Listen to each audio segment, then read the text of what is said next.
Buenos dias. I hope you're into Cuban food because that's what I'm going to be recording today.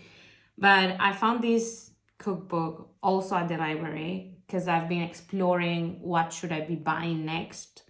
And so I found this Cuba, the cookbook. And I mean, don't you love the colors? Because that's what attracted me the most. Like I just saw on the side when it was there and it just said Cuba in big letters. And I'm like, I need to have this. So I took it with me. It's from Phaidon, and I don't know if you know about cookbooks, but like they do produce a shitload of cookbooks and they tend to be very freaking thick. Like, look at this. It's so much information.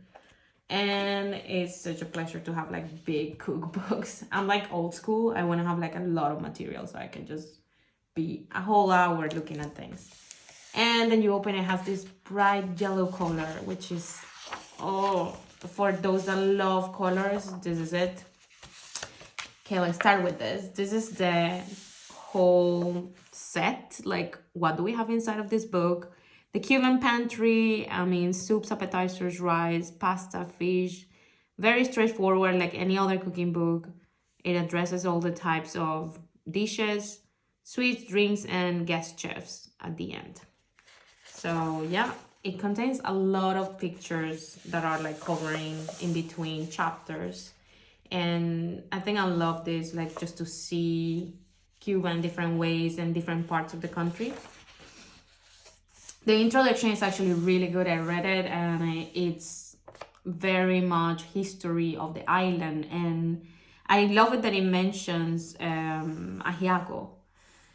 And I mean, ajiaco in Colombia is a soup that is mostly that you're going to have it or is typical from Bogota and the mountain area. And here it's kind of like, yeah, different types of vegetables, and they are tubers, or I don't know how you say that, vianda, and you put them all together and you make this like thick soup. And the one in Bogota that I grew up with is called, I'm from the coast of Colombia, but I lived in Bogota for a while.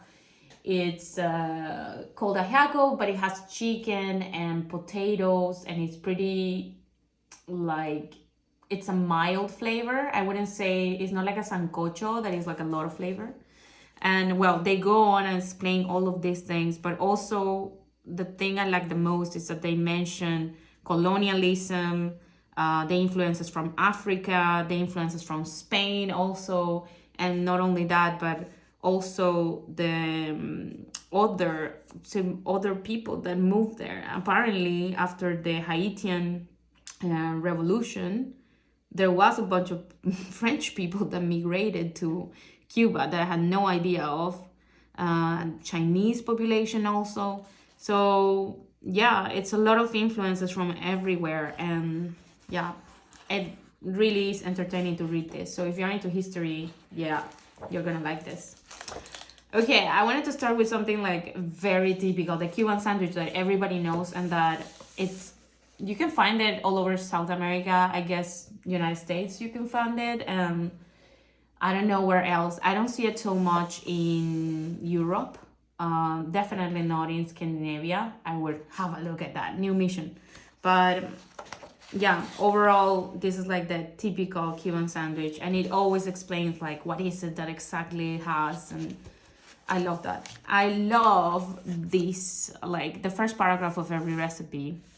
Not only they give you like a picture of how is this gonna look, because sometimes, yeah, you know how it goes. Someone tells you, oh, you just have to do this, and then when you serve it, it doesn't look at all to what a person is expecting. And I'm not saying that, I mean, this is the reference I got. I have no idea if this is like the right thing or not. I assume it is, because the two people that did this book did Imogene and Madelaine. They have been like really experienced and have worked in restaurants, have lived in Cuba for a long time. You're gonna like it. For the vegetarians, Madelaine was like a chef in one of the, or is it a chef? I don't remember, but she was kind of like in charge of an eco restaurant, El Bamboo, which is supposed to be the first vegetarian restaurant in Cuba. So maybe the emphasis in vegetables could be nice for those that are looking forward to. But anyway, I found this one really interesting because it's called Chinese soup. And I mean, when you think of Cuba, you don't think of having a Chinese soup. But I love that it explains, like, yeah, it dates back to 1847 when the first wave of Chinese immigrants arrived on the island, and the establishment of gastronomic businesses in the Chinese community encouraged the general development of the fondas, food stands or small cafeterias in Havana. So yeah, I kind of love that they have an explanation for where does this come from, because otherwise it would be like, okay, yeah, no, Chinese soup, but like where does it come from? How does it link to Cuba?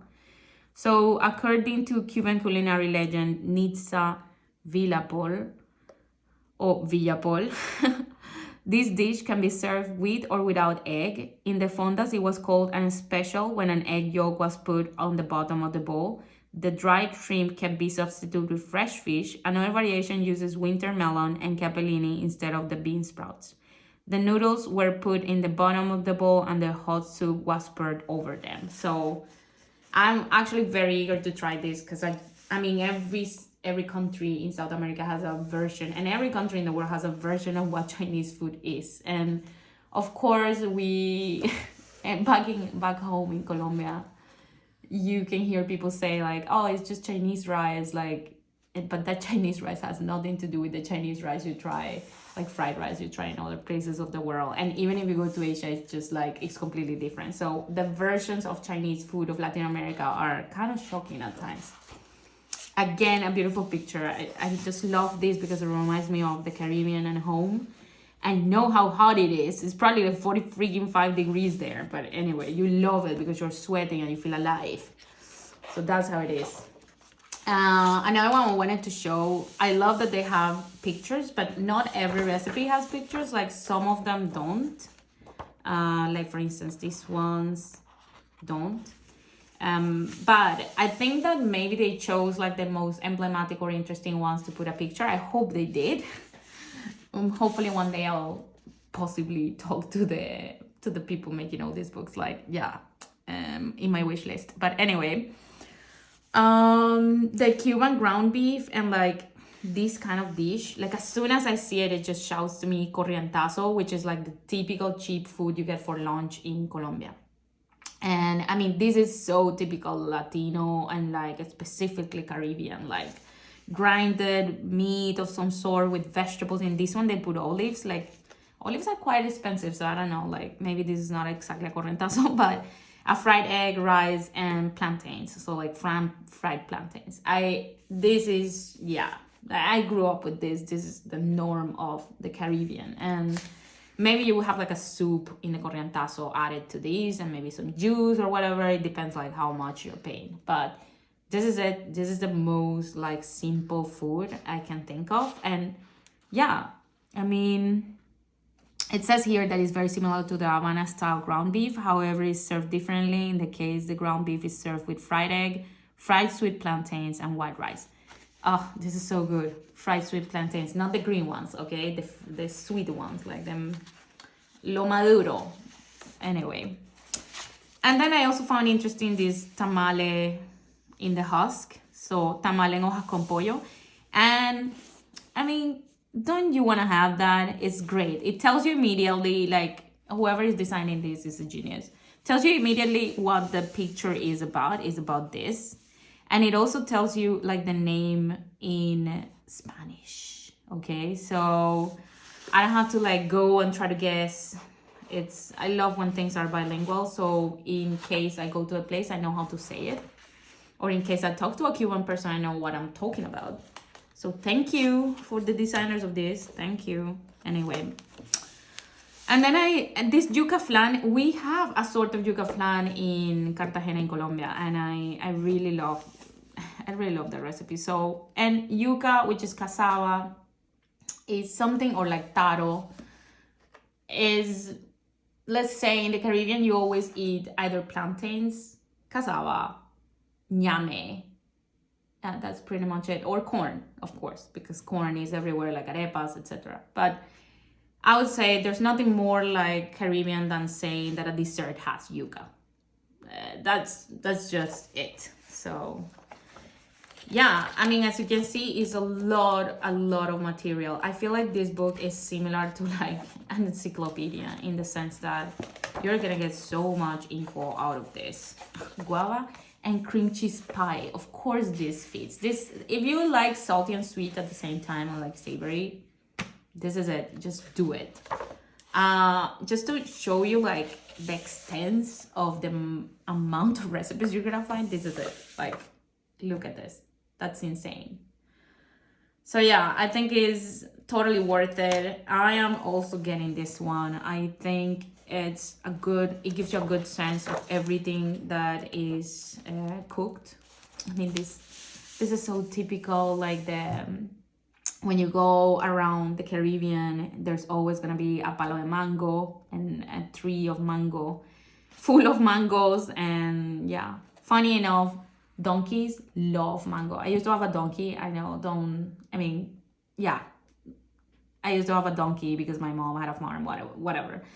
And donkeys love mangoes. They just like swallow the entire mango. They kind of like move it around in their mouth, and then they spit out the pepa, like the seed. It's super cool. It's super cool to see that. If you can ever give a mango to a donkey, like, go ahead, do it.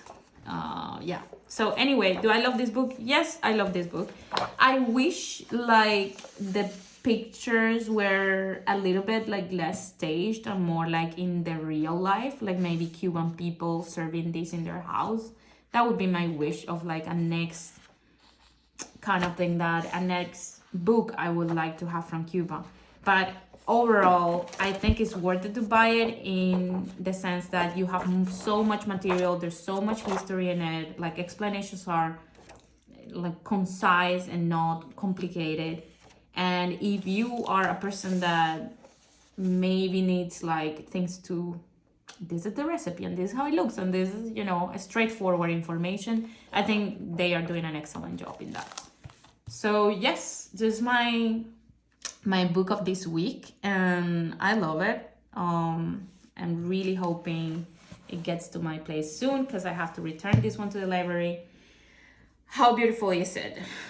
These people do amazing jobs. Like, I also want to like be able to get so many of these books all the time because it's such a pleasure. Anyway, let me know if you liked it or if you want me to like open some other book out there. I already ordered some books that I have in my mind, some books about Colombian food that I really want to have, and they are completely new, like from last year. So yeah, thank you for listening to my crap. And yeah, if you want to know something specific about the Caribbean, just ask.